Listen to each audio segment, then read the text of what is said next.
All right, hello everyone. Welcome back to a brand new price action study. Let's make this brief, right? So here we are, monthly, still expecting higher prices. Nothing different from yesterday. Monthly Nasdaq, that was ES that we were looking at. Still expecting higher prices. Nothing different. Noticing how price respects the equilibrium of this order block or the last up close candle for the down move. And same vice versa for ES. As I mentioned yesterday, it's a little bit different for ES. We also have these relative equal highs that we just ran out. Then we saw that retracement lower and saw price eventually trade back to it. Now, if we go back to the weekly time frame, or if we go down to the weekly time frame here on the ES, all right, we can see that before this down move, with this last up close candle, so we'll see if price wants to respect that. But additionally, we just have to keep in mind where EQ was. So there's going to be buy stops above this high, which price seems to be targeting. Why would price go all the way up here just to then start going back lower without taking the stops here?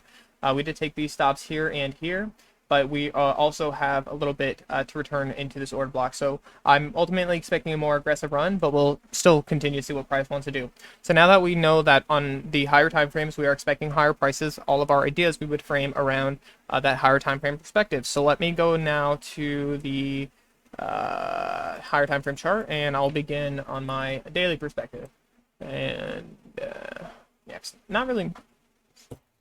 Shit. God damn it. Alright, anyways. I had to fucking kill this disgusting roach. Literally, I swear to God, I just fucking banged my desk and killed this fucking roach. I gotta put, like, this ant shit around. Anyways. Alright, listen. Getting off track here. Okay. Here we are. So we're really just looking at what the daily candle did. Now, what did I mention yesterday? I said, right now, this alone, this break below this low is not an indication that we're going to then see higher prices. Right now, ultimately, what would be an indication of that is a break below a short-term low and then a return to the last up close before the down move. So we'll continue to see how price wants to react to that. Now, obviously, here it's not so refined. And this is not necessarily an aggressive run below and low. Now, ultimately, what we can take from today is that price has been trading higher. Now, we'll see on the 15-minute and lower time frames if we can frame, why is price trading up here. But ultimately, price today will close higher. And obviously, it's 9:50, but the trading day, at least for a Tuesday, is over. Okay. Now, it's the same thing here. Now, we see price actually traded to that vacuum block. What did price do right after it traded to that vacuum block? Traded lower. Now, it's interesting because the S&P has created these relative equal lows, and it hasn't ran them, while NQ has. So, in other words, what is this showing us? Okay, this is showing us that, first of all, NQ, or the Nasdaq, wanted to target the stops below here. We know that these large funds will distribute positions below old relative equal lows. And we've been seeing that ultimately through the last 2 weeks. I've gone over it, and we just ran those out. Now, we're also, again, at a time where we can expect a quarterly shift. And as I mentioned, I've still just been focused on that monthly order block. So ultimately, we're going to see, because we have these relative equal highs here, and we have to keep in mind that, this would be viewed by majority as a level of resistance. When price reaches to this level, they'll see resist. Now, what we've seen and what I've witnessed is price respecting a higher time frame order block. So I'm going to continue seeing if price wants to continue respecting that. But ultimately, daily close higher for NQ, ES closed higher, right? Let's go down to the 4 hour. So now we can actually get an idea of what the range was doing today. So here we go. That's Friday's price action. Here's Monday and Tuesday. Right, Tuesday starts here. All right, so we noticed that at least on ES, price doesn't take those stops. As I mentioned, it creates those relative equal stops, and now we see this aggressive leg lower, which is a run below an old low.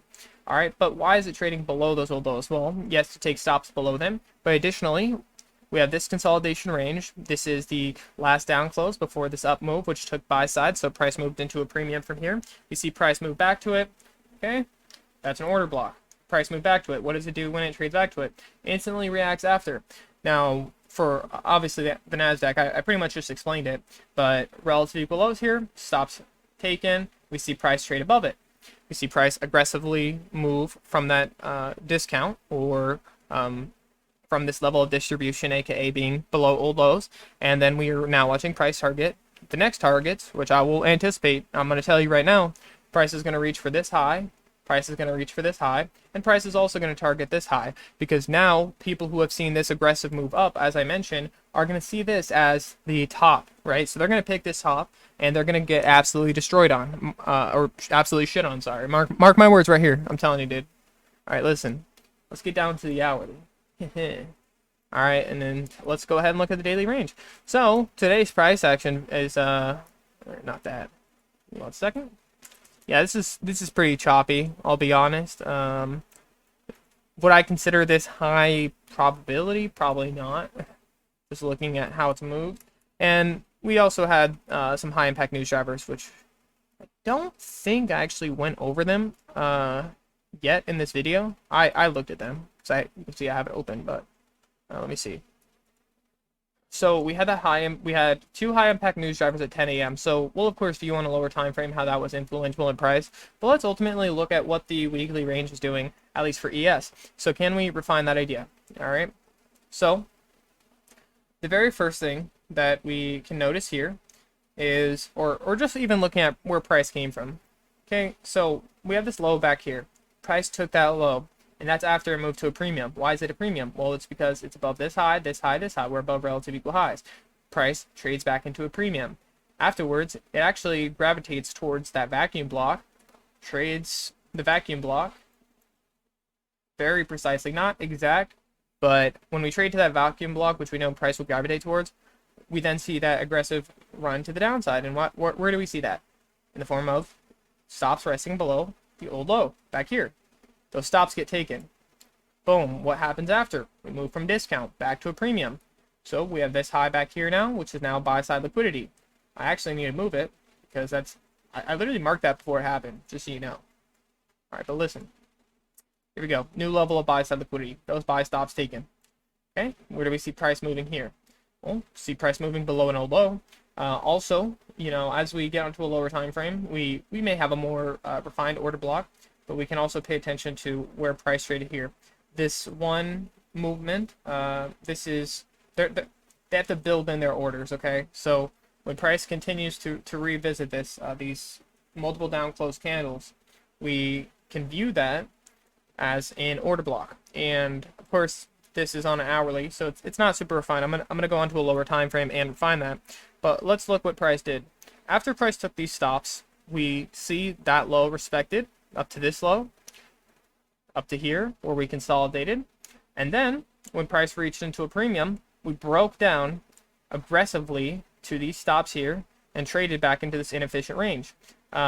Additionally here, this range was traded in one direction, so we see that here with price moving into the sell side. Now I forget what he called this. It's called risk something, gap risk. That's what it is. So when price gapped up like this on this Thursday, the next day after, it wanted to trade back into that range. It actually traded to the order block before that up move and then expanded to the upside, which is just something I didn't note previously, but something on Thursday's price action as well. But anyways, just to simplify what I'm showing you here on ES, we actually took the sell side, okay? After that, we see a short rally. All right, so we actually show up at breaking structure on a lower time frame, which we can look at here. I mean, we looked at this yesterday, but we have price trade within that range, and then we see price again continue to the upside.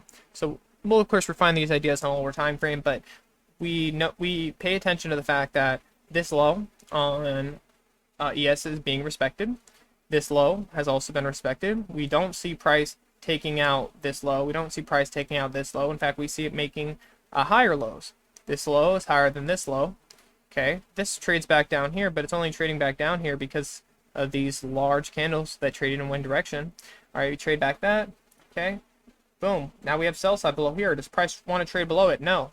But what do we have here? Like I said, we have multiple buy side targets here. We are definitely expecting. There's no reason why ES traded all the way up here, okay, not to trade to this liquidity. Which is these untested highs or external liquidity. So in other words, right now I'm expecting price to build into a premium. So on our higher time frames, we're moving into a premium. Here we're moving into a premium. How about here on NQ? Because as I mentioned, we took sell side. Well, It's literally the same exact thing. I mean, if you look at the weekly range, consolidating, consolidating, consolidating, okay? Um, Large funds even, but even retail, of course, has their stops below this low, below these lows, below all these lows. All these lows, there's different stops. There's pools of liquidity below these relative equal lows. And price aggressively runs through that to take that liquidity. And after all of those traders are stopped out, that happened on Monday, which was yesterday, now we see that aggressive movement to the upside. So ultimately, if we are going to continue seeing higher prices, I'm going to expect price to take this level of buy side. But if price trades to this, because if we look here, we have this consolidation before the down move. So we'll see, you know, if price like reacted off that and goes lower, then, you know, we can reasonably expect price to continue seeking stops. But again, for our higher time frames, it's not the case. We're not going to get caught up on a 1 hour. Okay, we know that ultimately there's stops resting above here, which price isn't going to trade up here just to go back lower. It's going to take those stops above this high. It's going to trade to these highs. We also have highs back here.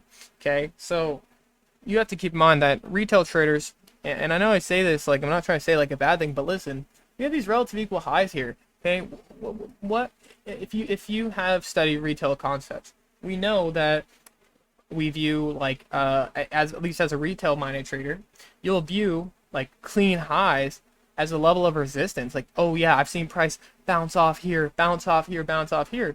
Well, we can see that right here, right, in this high. Oh yeah, this is a level of resistance. Price resists from that level.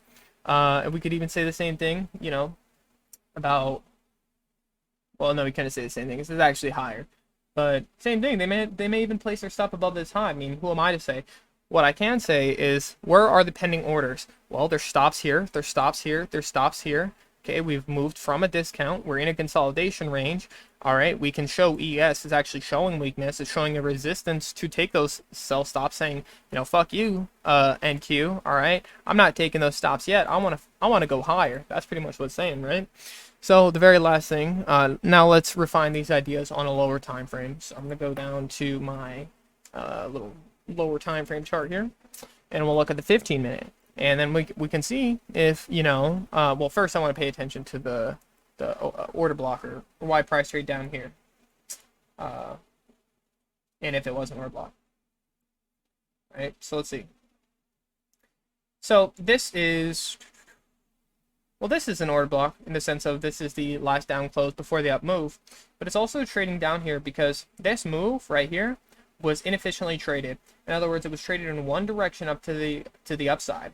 Now, price, of course, took those highs. We see this little consolidation and whatnot, whatever, but this was inefficiently traded to the buy side, which is pretty much what I said. But additionally, if you wanted to take it further, you have this order block. Price previously returned to that order block. In the event that we're expecting higher prices, we would expect price to respect that, and we've shown that here when price showed this run above that high from this low, traded back to it, and then aggressively expanded to the upside. So now that we're trading back lower, we have this void, and before that up move, we have these last two down close candles, and we just have to keep in mind they're scaling in their positions. But again, we are in a consolidation range. I'm just looking at ideas within this range. That's the reason price traded down there, because we have an order block paired with a previous return to an order block paired with a void in liquidity and inefficient delivery. Okay, now apart from that, we can see where price came from. Well, where did we come from? We came from above a relative equal high. This is a clean high, sorry. Then we create this consolidation. See this aggressive break to the downside, which we saw yesterday. So price then starts targeting those stops. Even on ES, even if it's not targeting those lows, it still targets a short-term low right here. Takes that liquidity, rebalances that range. Now it's doing what it wants to do. All right, which is trading above old highs. And that is a buy program. When we see this aggressive movement, we can understand the market is in a buy program and that price is moving higher very quickly. So what do we show here? We have a run above this high, trades back into that before that run, and then aggressively expands to the upside after we've taken a level of sell side liquidity. That would be a good buy opportunity. Let's see what time of day that forms. So this, we're watching it happen. Okay, we know that we have that 10 a.m. news driver. We know it's inefficient. Okay, so here we go, 8:30, aggressive news driver, and So this may or may not have been a missed opportunity. I'm gonna say it was a missed opportunity just because we traded back down there during the lunch hour. But I say missed opportunity very lightly, as in like if I was trading this, I'm not gonna be like, oh, I missed this opportunity. I'm just saying that this would not be at a time of the day where I would be expecting trades. But of course, we can always refine these things on a lower time frame, and we could still have the perspective that price is going to target these highs even regardless of price returning back to this previous order block and then continuing higher. But we can't witness that. I mean, it's clear indication of where price wants to go. We know price then ran above these highs. We had these highs back here. We had these highs back here. These highs back here. Plenty of levels of liquidity on ES, and we're going to simplify there. I'll start looking for some setups or just things that stand out to me in a moment. Okay, but let's see if it's any different for NQ. Hold on, let me mark this. All right, listen. Is it any different here? Like, what can we take away here? Well, the very first thing is this is the same thing. All right, listen. Monday, the 4th, aggressive movement to the upside. All right, and into a buy program. Okay, aggressive movement. We see this slight little consolidation after like a slight retracement and consolidation. Price then runs out those stops and afterwards takes out the stops below this old low. See price do that. It's also trading back into this inefficiently delivered range. And then we see that movement. And so what I would ask myself here is, listen, price is traded all the way back up here. So what's more likely? Is it more likely that price is going to continue to move into a premium, or is it more likely that these lows down here, these lows down here, this low back here is going to be taken after we've already moved to a level of discount and have pending orders above the market here, here, and here? And we've, on our higher time frames, we've indicated or we've figured that we are going to continue expecting higher prices. So just taking a note of that. All right. So here for NQ. Now we're looking at today's range. All right. So the very first thing, there's now pending orders below here. We have a new level of liquidity. I'm going to mark this as a level of sell side. Sell side right there. Boom. Mark that as a level of sell side. That's relevant to me. Level of buy stops still hasn't taken it, but buy stops in the form of yesterday's high. We'll see what it wants to do, but this also may be a manipulation tomorrow in the sense of like price running that out and people expecting price to trade higher. Because if we do trade to this order block and we do take those buy stops and then we break lower, ultimately we still have to keep in mind what we're seeing here, because what we're seeing is a low and a high form. All right, the high of today or the high of Monday is lower, but it takes those stops. So we want to see if price really is going to go lower, this aggressive run below no low, I mean, sure, that's a market structure shift, but we would need to see before that movement, we would need to see that order block respected. And as I mentioned, I've paid attention to those higher time frames and what NQ is doing and what ES is doing, and there's still no reason to expect lower prices. Like if you look at right. So if you see everything we've been doing, and we're consolidating right now, so you keep that in mind as well. If you seriously think that price from here is just going to go lower, I just don't even know what to say. I'm not going to say that's stupid, but that's what I want to say, because ultimately we just took a level of sell side liquidity. That's what I would say to myself if I thought that. Like a low here, right? A low here. We took those lows out, pending orders below them. Then we had that aggressive movement above an old high. Afterwards, we see price then move to this low here, move to this inefficiently traded range here. All right, obviously here, this is a refined order block, but this is on a higher time frame. These down candles would be marked as one candle. Boom, that's an order block. Price returns to that. And afterwards, we see here, this goes, fails to take that out, fails to take that out, fails to take that out, shows weakness. Shows weakness to the buy side, or shows strength to the buy side, I should say. All right, and then we see price run these highs. So everyone who went short here, okay, they've been stopped out now. All right, and bear in mind, for these, yes, we're mentioning like retail concepts because the market looks to engineer liquidity. It's the same thing for these large funds, okay? These large funds, they have their stops here, they have their stops here, they have stops the same way that retail would. They place their stops or trail them above old highs, and we can see that they got shit on here when price was delivered to the upside. They got shit on here, they got shit on here, they got shit on here, and we will definitely anticipate price moving to this level. So I'm going to leave it at that. Listen, that's my analysis right now. That's what I'm expecting out of price. That's where I'm expecting price to go. Doesn't go much further than that.